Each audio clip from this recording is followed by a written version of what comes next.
علیکم ورحمۃ اللہ وبرکاتہ۔ میرے سوشل میڈیا کے استاد محترم مولانا محمد الیاس رومن حفظہ اللہ تعالیٰ کا قیمتی جملہ ہے۔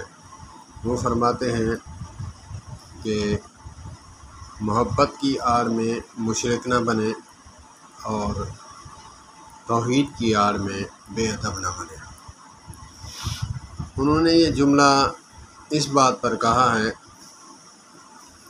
کہ ہمارے بریلوی بھائی ادب کی آڑ میں مشرک بن جاتے ہیں، جو عوام الناس ہے، علماء کی بات نہیں ہے، اور توحید کی آڑ میں جو ہم ہیں توحیدی علماء اہل حدیث کی عوام ہو گئی اور جو بندیوں کی عوام ہوگی، انہی کے بارے میں انہوں نے یہ جملہ کہا ہے۔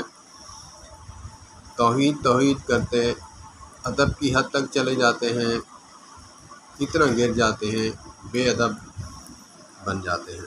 تو اسی لیے انہوں نے یہ جملہ کہہ کر بات ختم کر دی ہے کہ ہمیں سوچنا چاہیے کہ ادب کی آڑ میں مشرک نہ بنے اور توحید کی آڑ میں بے ادب نہ بنے۔ اللہ پاک ہمیں با ادب بنائے، با ادب با نصیب، بے ادب بے نصیب۔ السلام علیکم ورحمۃ اللہ وبرکاتہ۔